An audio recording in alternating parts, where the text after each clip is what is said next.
Sjeme. Razmatranje na Evanđelje dana za 26. rujna 2024. godine.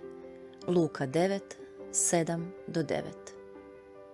Herod, lisica kako ga je nazvao Isus, tražio je da vidi Isusa, ali samo iz znatiželje. Ali Isus se nikad ne pokazuje onima koje samo puka znatiželja motivira da ga traže.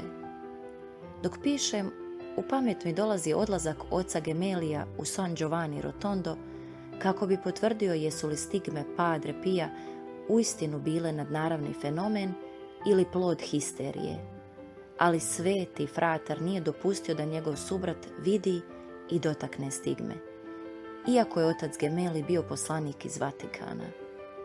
Svi oni koji idu u Međugorje ili u bilo koje drugo svetište sa željom da vide neki nadnaravni znak, vraćaju se kući razočarani i kao veći ateisti nego prije.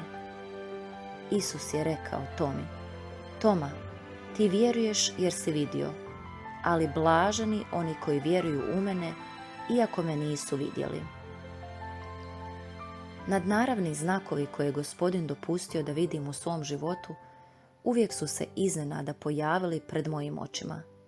Vidioci iz cijele povijesti spasenja uvijek su pričali da su im se znakovi nadnaravnog pred očima uvijek pojavili neočekivano.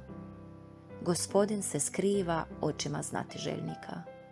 On želi da ga se traži iz ljubavi. Čovjek vjere ne raste u vjeri zato što vidi i kuša nadnaravnu viziju, već zato što ima slijepo povjerenje u riječ koju Isus navješta. Čovjek ne raste u vjeri po viđenju nadnaravnih znakova, već po svojoj vjeri u Isusovu riječ. Tko je obično zahvaćen znatiželjom u pokušaju da vidi Isusa? Zao i pokvaren čovjek. Amen. Aleluja.